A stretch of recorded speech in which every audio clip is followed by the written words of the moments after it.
আসসালামু আলাইকুম মুক্তাগাছাবাসী, আশা করি সবাই ভালো আছেন। আমি এখন বর্তমান অবস্থান করতেছি আপনার দাউগা ইউনিয়ন রসুলপুর টু কাঠবাউলা।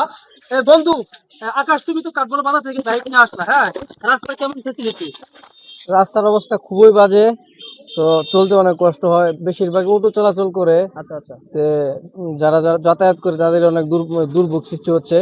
তো কর্তৃপক্ষের সুদৃষ্টি কামনা করছি যেন রাস্তাটা অতি দ্রুত মেরামত মানে করে দেয় আর কি, তাহলে আমরা সবাই উপকৃত হব। ঠিক আছে, অসংখ্য ধন্যবাদ এমডি আকাশকে। আসলে বিষয়টা হচ্ছে যে কাঠগোলা পর্যন্ত 5 কিলোমিটার রাস্তা, এটা হচ্ছে উপরি পল্লী। রসুলপুর থেকে রাজাবাড়ি পর্যন্ত 2.5 কিলো রাস্তা মোটামুটি সম্পূর্ণ হয়েছে। আর 2.5 কিলোমিটার পুরাটাই অসম্পূর্ণ। যারা দাউগা ইউনিয়নে বসবাস করে তারা কিন্তু এক ভোগান্তি অনুভব করতেছে, ভোগান্তির মধ্যে আছে। যাতায়াত ব্যবস্থা খুবই সমস্যা। আর বিষয়টা হচ্ছে যে এলাকার যদি কোনো অসুস্থ রোগী ইমার্জেন্সি আমাদের হসপিটালে নিয়ে যেতে হয়, তাহলে আমাদের এই রাস্তাঘাটের জন্য আরো সমস্যা হচ্ছে।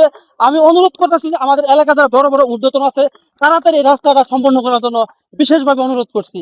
ঠিক আছে, অসংখ্য ধন্যবাদ। যারা দীর্ঘ সময় ভিডিওটা দেখছেন, ভিডিওটা শেয়ার করবেন। আর বন্ধু, তুমি এই সম্পর্কে আরেকটু বলবেন। আর এই রাজাবাড়ি থেকে কাঠগোলা পর্যন্ত রাস্তাটা খুবই বেহাল দশা। তো আশা করি খুব দ্রুত কাজ হয়ে যাবে ইনশাল্লাহ, আমরা এটা আশা রাখতেছি কর্তৃপক্ষের কাছে। ঠিক আছে, অসংখ্য ধন্যবাদ যারা দীর্ঘ সময় ভিডিওটা দেখছেন।